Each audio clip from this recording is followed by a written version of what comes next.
¿Qué tal? Buenas tardes. Muchas gracias por asistir a mi presentación. Mi nombre es Arturo Jaramillo, soy miembro del Departamento de Probabilidad Estadística del Centro de Investigación en Matemáticas y voy a hablarles acerca de teoremas límite para variables log cóncavas. En el primer slide les pongo el objetivo de lo que vamos a hacer. El setting va a ser el siguiente. Vamos a tomar dos medidas muy nu que tengan ciertas características, las cuales van a ser, uno, el soporte debe ser exactamente este conjunto que viene por aquí, es un intervalo entero con b mayor a 0 y mayor a 1 de hecho. Y vamos a definir este mapeo que manda a cada elemento de i, lo manda al logaritmo de la derivada de Radónico de nu de mu evaluado en k. ¿Okay? La condición que vamos a pedir es que, además de esto, vamos a pedir que la función phi sea cóncava en el siguiente sentido.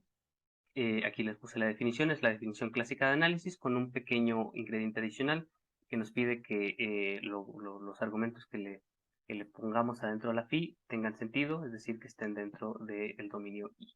¿Okay? Básicamente, phi es cóncava en el sentido clásico.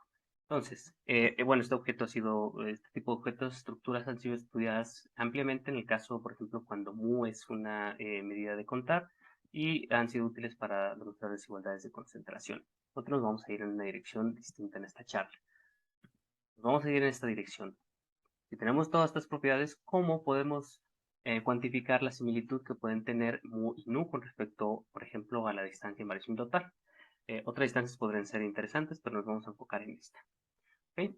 Una motivación personal para estudiar este tipo de cosas es la existencia de buenos ejemplos. Aquí les pongo un montón de ejemplos que satisfacen que nu es lo cóncavo con respecto a mu. Binomial con respecto a Poisson sin importar parámetros. Poisson con respecto a geométrico, y hay una propiedad de transitividad que implica que estas dos te dan directamente que la binomial es lo cóncava con respecto a la geométrica.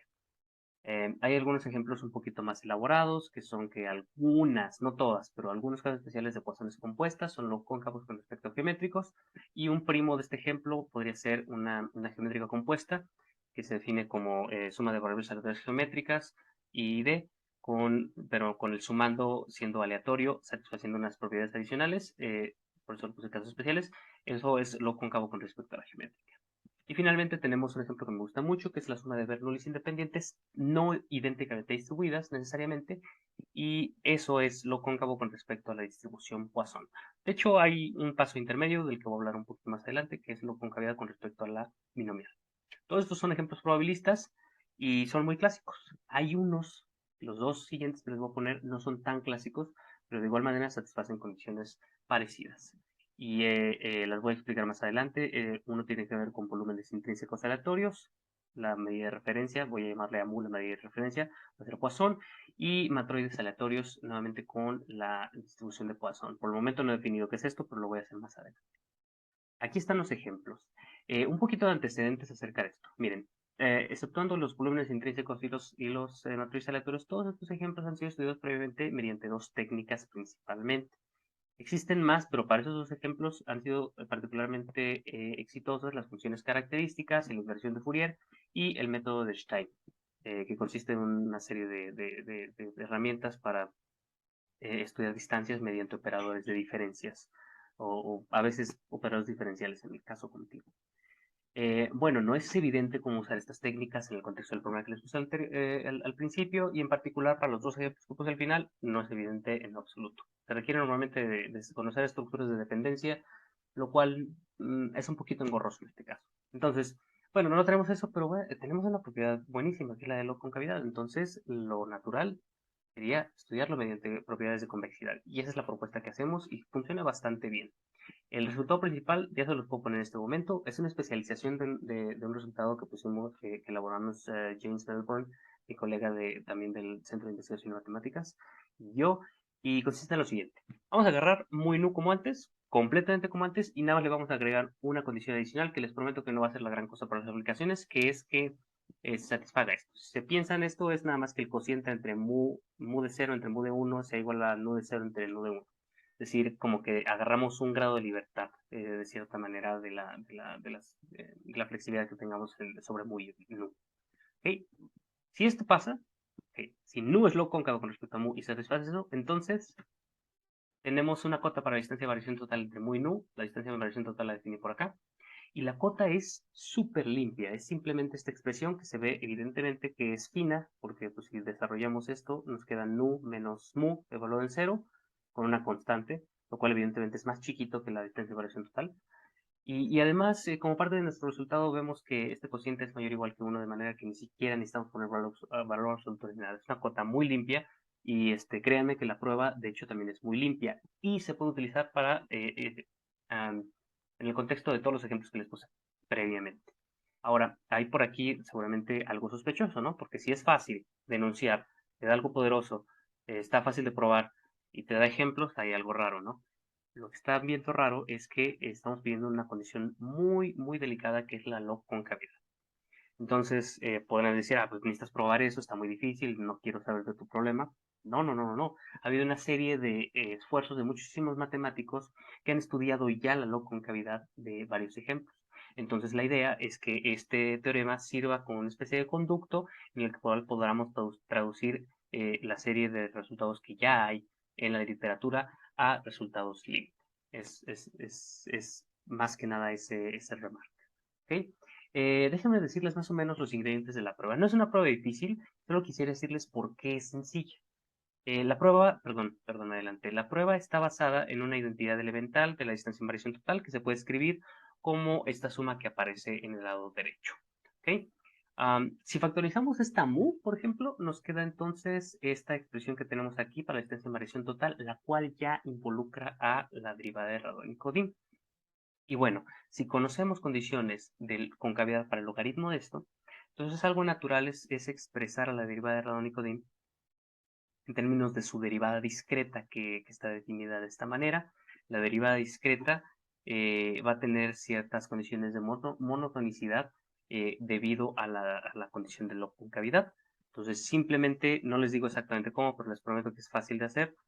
Tomamos logaritmo, usamos la concavidad del logaritmo y obtenemos directamente cotas para esto que nos dan eventualmente la cota que viene al principio de la cota de por acá. Entonces es una prueba muy sencilla. Está basada principalmente en simplemente expresar una función como, digamos, en versión discreta el teorema fundamental, ¿no? Expresar una función como la integral de su derivada. Aquí es expresar una función como el producto de sus derivadas discretas.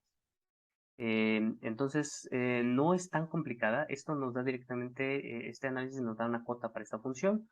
La enchufamos y obtenemos una cota para esta. Prueba sencilla. ¿Ok? Lo interesante no es esto. Podría elaborar en esto, pero lo que me interesa es hacer ejemplos de esto. Entonces, vamos a ver algunos ejemplos interesantes de la concavidad. Mi favorito. El primero es clásico y ha sido estudiado antes, pero vamos a estudiarlo con esta técnica.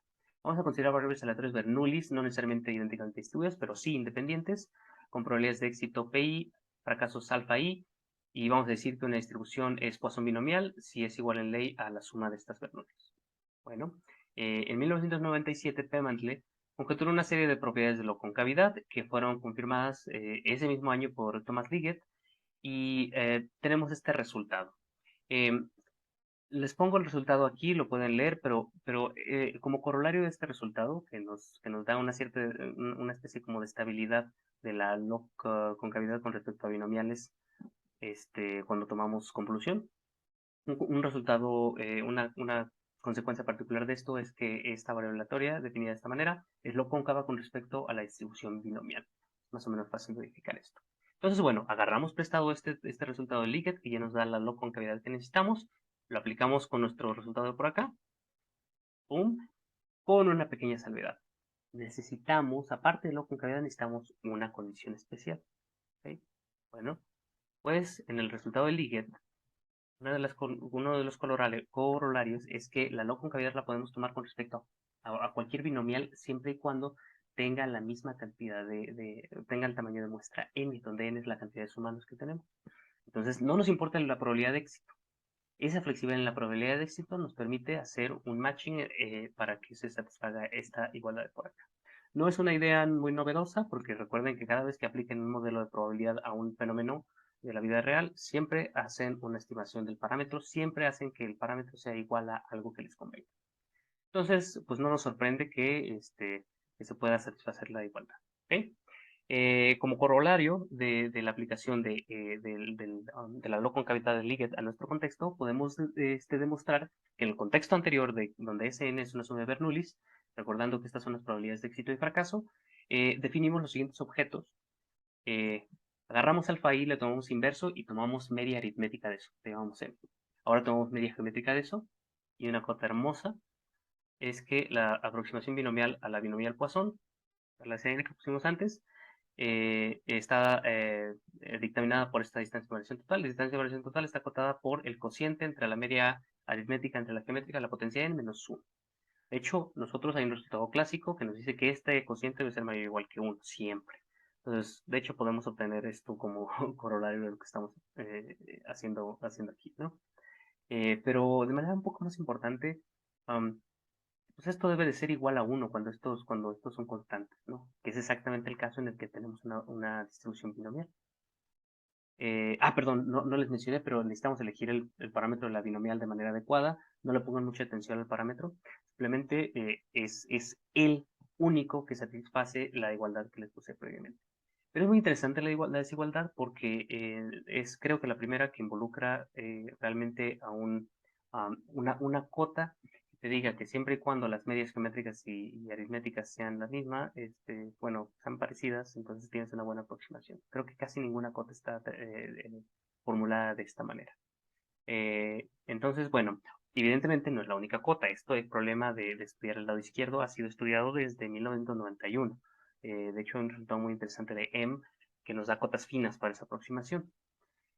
Una cosa, si no nos gusta esta potencia n de por aquí, podemos tomar exponenciales, logaritmos, hacer aproximaciones y obtenemos este segundo corolario, que es una formulación del previo, pero un poquito más elaborada, pero con cosas muy explícitas en el argumento de la exponencial. ¿Okay? Aquí, para que la cota sea buena, necesitamos que estos dos términos que aparezcan sean relativamente pequeños. Este que subrayé es siempre muy pequeño por el orden que tiene aquí el 1 entre el cuadrado, entonces podemos suponer que ni siquiera está por ahí. Y realmente la contribución viene de este objeto que viene por aquí, el cual tiene una interpretación muy interesante, que es, son que sumas de ciertos números, ahora estamos poniendo el PI arriba, estamos dilatando estos objetos por un factor PI, y estamos restándole algo, y ese algo es exactamente la media de este número. Entonces esto lo podemos interpretar como una especie de varianza, y de hecho, este es precisamente el tipo de objetos que se obtuvieron hace muchísimo tiempo por N, en 1991 para aproximar este lado izquierdo de la desigualdad. Y lo que obtenía, eso sí, estaba en términos no de PI entre alfa y, sino simplemente de PI. Alfa y podríamos pensar que fuera 1, ¿no? Bueno, o que no estuviera. Y si suponemos eso, entonces nuestra cota es exactamente la de n. Entonces vamos por buen camino. Y de hecho, se puede probar que cuando la n es fija, esta desigualdad es sharp. ¿Okay? Incluso después de haber partido de aquí y luego haber llegado hasta por acá. ¿Okay? Sigue siendo sharp. Ok, bueno, pero estos son ejemplos probabilistas. Vamos a unos ejemplos perdón, antes de continuar a eso.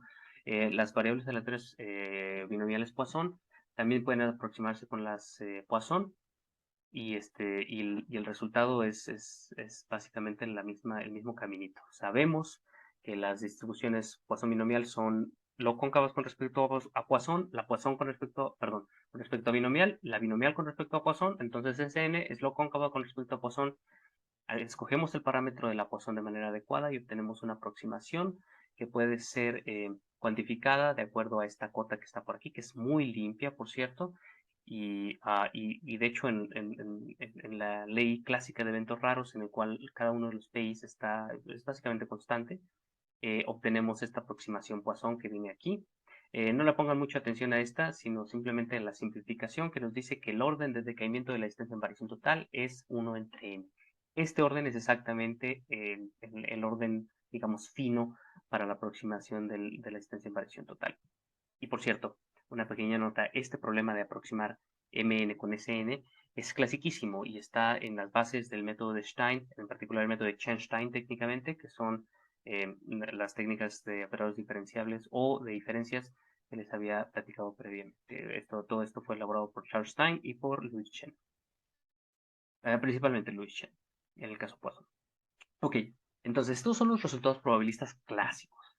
Un ejemplo completamente no clásico es el de matroides aleatorios. Para discutir esto con más detalle, déjenme introducir la noción de matroide. Matroide va a ser un par que consiste en un conjunto y en una colección de subconjuntos, y esa colección se llama I, y normalmente les llamamos simplemente conjuntos independientes. I va a ser la colección de conjuntos independientes. Y a este conjunto le pedimos dos condiciones. La primera, la de herencia, que nos dice que si tenemos un conjunto independiente, o sea, un elemento en I, y tenemos algo metido dentro, encajado dentro de T, entonces ese chiquito está también en el conjunto de conjuntos independientes. Es la propiedad de heredamiento, vamos a ponerle, suena un poquito mejor. Y la segunda es la propiedad de préstamo, que nos dice que si tenemos dos conjuntos independientes, uno más chiquito que el otro en cardinalidad, entonces T le puede prestar un elemento a ese en el sentido de que agarras un elemento, existe un elemento aquí, tal que este conjunto sigue siendo independiente. Recordemos que nada más tenemos independencia cuando hacemos chiquitos los conjuntos. Cuando lo hacemos grande como aquí, no tenemos garantía. Pero sí la tenemos en el caso en el que se satisfagan estas condiciones. A eso se le llama un matroide y hay varios objetos que están asociados a él. El primero es el rango del matroide, que es el máximo, la cardinalidad máxima de un conjunto independiente. Y de la manita de los rangos, del rango están estos valores IK que nos dicen el número de conjuntos independientes con magnitud igual a K. Un tercer objeto muy importante es la cantidad de conjuntos independientes que no son, que tienen cardinalidad menor o igual que K. Esos conjuntos, en lugar de describirlos como a mano, las describimos en términos o codificados mediante una medida de probabilidad, que es esta medida nu, que asigna a cada átomo K a una constante multiplicada por IK. Es decir, usamos IK como pesos, normalizamos para que nos quede 1 y lo que nos queda le vamos a llamar la medida asociada al matroide, o la medida de matroide aleatorio. Perdón, la medida asociada al matroide. Evidentemente el soporte, pues a lo más va a ser el rango de K, porque sabemos que no hay elementos independientes de magnitud mayor a K. Ok, en términos de esto, perdón, vamos a introducir un par de ejemplos de matroides.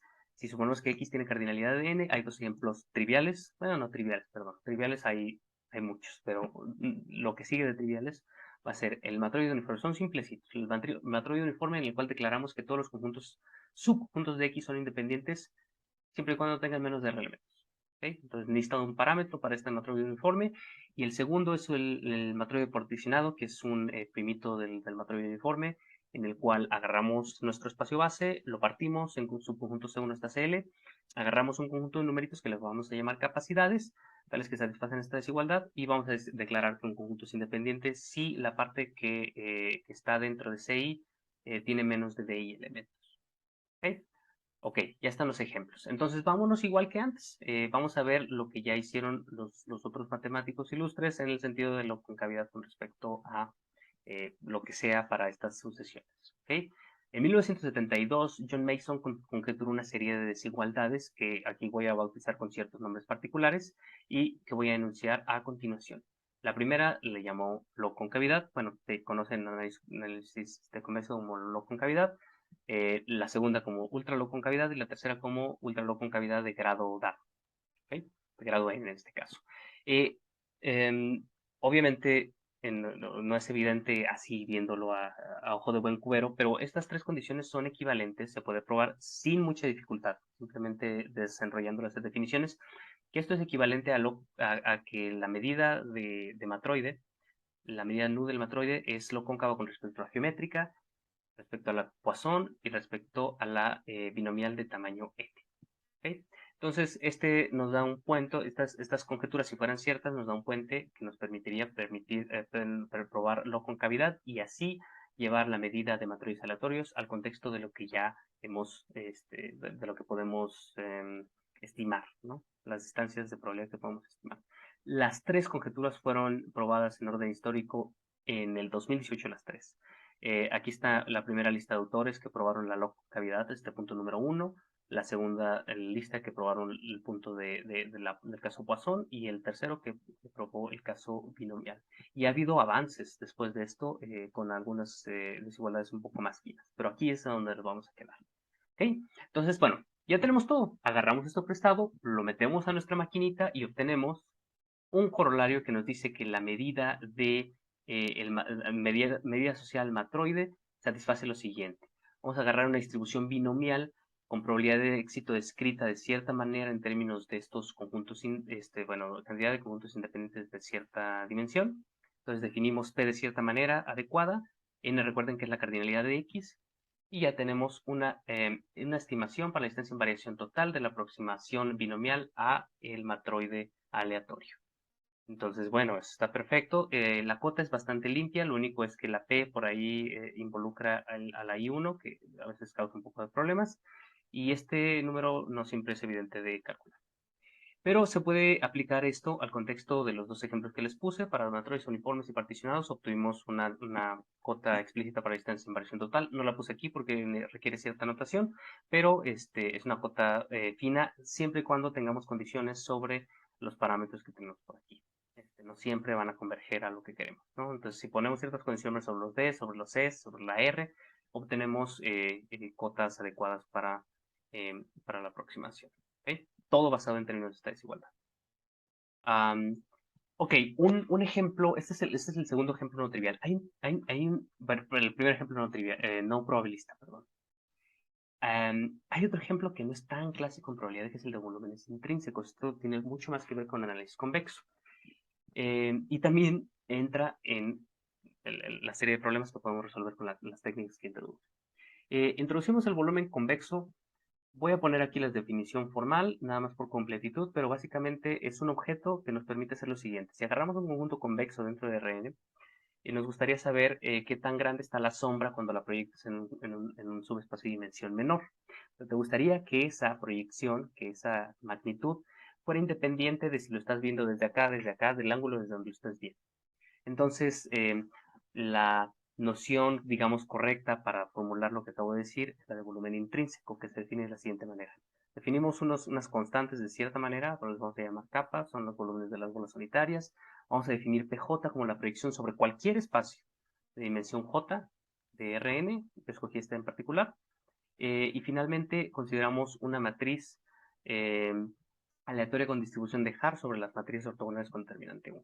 ¿Okay? Entonces vamos a rotar básicamente nuestro conjunto de acuerdo a esta distribución de Haar, la proyectamos y le calculamos la magnitud.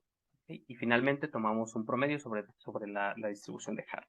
Estos coeficientes de por acá, si quieren no les hagan caso, son simplemente para que nos queden las cuentas bonitas. Y a esto le llamamos el volumen intrínseco de dimensión J, es decir, que tan grande está acá en un subconjunto de dimensión J. Y adicionalmente definimos B0 como 1. Y hacemos el mismo truco de antes. Definimos una medida que sea simplemente agarrar estos pesos y normalizar para que nos quede 1. Esta medida la vamos a llamar la medida de volúmenes intrínsecos asociados acá.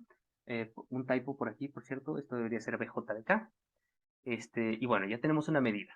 Ahora, misma historia de antes. ¿Alguien ya hizo resultados acerca de la loconcavidad de los nujotas? Efectivamente. Perdón, antes de irme para allá. Hay algunos ejemplos que tienen volúmenes intrínsecos explícitos, como la bola euclidiana, que tiene este volumen intrínseco, y el paralelepípedo, que está definido de la siguiente manera. Agarramos un montón de puntos mayores a 0 y formamos el conjunto que es 0S1, cruz 0S2, hasta 0Sn. ¿Okay? En este caso, el volumen intrínseco está en términos de la j-décima función simétrica evaluada en este punto. ¿Okay? Recuerden que la j-décima función simétrica es simplemente sumar sobre todas las permutaciones, monomios de dimensión de longitud j. Ok, entonces tenemos ejemplos y seguimos la misma receta de antes. Bueno, pues perfecto. Rolf Schneider probó en 2014 que satisface esta desigualdad, que de acuerdo a lo que ya les dije antes, es equivalente a probar log-concavidad con respecto a log-concavidad de la medida de volúmenes intrínsecos con respecto a la medida de Poisson para cualquier parámetro. Misma lógica, agarramos esto, lo llevamos al contexto de nuestro teorema y obtenemos el siguiente resultado. Si nu es la medida que estamos discutiendo y definimos cierto parámetro adecuado para la distribución Poisson y mu la tomamos como una distribución de parámetro lambda, entonces tenemos una cota explícita para la aproximación Poisson a la de la medida de volúmenes intrínsecos. Esto depende evidentemente de K.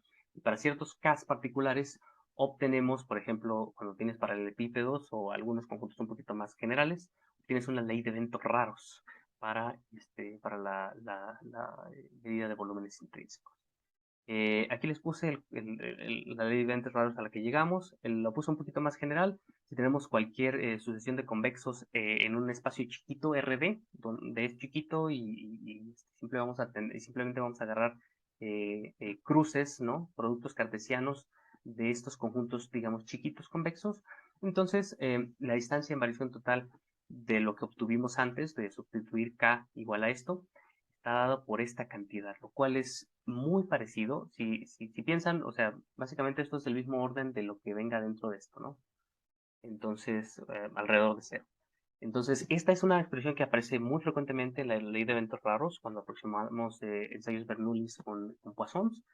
Y bueno, tenemos un corolario de esto, que es que cuando tomamos volúmenes intrínsecos de este conjunto en particular, donde S1 hasta Sn son números que esencialmente deberían ser chiquitos para que haya una buena aproximación, entonces se tiene esta cota para distancia en variación total, que es literal, salvo la forma de aquí. O sea, en orden es exactamente lo mismo que obtuvieran para la ley de eventos raros de los ensayos Bernoulli, si estas C6 se interpretan con probabilidades de éxito. Pero bueno, esto es completamente distinto y esta es la cuota que obtenemos. Bueno, algunos aspectos adicionales de lo que les he presentado. Muchas cosas no las presenté aquí. Hay aproximaciones geométricas a algunas variables aleatorias son compuestas, no todas. Tenemos ciertas condiciones de regularidad. Misma historia para variables compuestas geométricas. Compuestas geométricas, no sé si lo mencioné, pero suma de variables aleatorias geométricas y ID, y lo único es que el número de sumandos es aleatorio. Entonces, ciertas familias, subfamilias de esas variables aleatorias entran en lo que vamos a discutir. Podemos cambiar la condición, no sé si se acuerdan, mu de 0, nu de... ¿okay? Aquella condición la podemos cambiar, en lugar de ponerla centrada en 0, la podemos centrar en cualquier otro elemento, y más aún, ni siquiera necesitamos la condición, podemos desviarla, pero cada vez que hacemos una generalización, pagamos un poquito de precio en cuanto al orden que obtenemos o la facilidad con la que manejamos la cota que obtenemos. Entonces, se puede relajar las condiciones que pusimos, aunque no, como les comento, no es tan malo, yo digo, las condiciones que pusimos, porque siempre podemos escoger parámetros. Y hay extensiones al caso continuo. La mayoría de los casos que pusimos fueron discretos porque ha habido mucho trabajo de parte de los matemáticos en materia de no concavidad, en el caso discreto, pero también el caso continuo es súper relevante, especialmente con aplicaciones que hay en el contexto de estadística bayesiana. Y finalmente, unas preguntas abiertas. Algunas cosas que quedaron pendientes fueron mismo contexto, nu es lo cóncavo con respecto a mu, pero ahora se supone que mu es regular como una Poisson, como una geométrica, como una binomial. Entonces, una pregunta natural es si puedes normalizar nu para obtener aproximaciones gaussianas. ¿Y cómo se ven esas aproximaciones gaussianas, ¿no? Ese es un problema que se ve muy interesante. Ya estoy trabajando en esto junto con mi colaborador James Melbourne. Y otra cosa interesante es que, bueno, todo esto lo separé de las técnicas clásicas que eran las de análisis de Fourier y método Stein. Sería muy interesante poder hacer un puente entre cuáles son las analogías de lo de análisis convexo con lo de método Stein, o quizás si hay alguna especie de combinación entre las dos ideas. Eso sería maravilloso. Finalmente, les comento que el proyecto de poder estudiar matroides aleatorios en el contexto de gráficas, este es el ejemplo como canónico de matroides en gráficas y bueno, y en conjuntos de vectores metidos, encajados en Rn.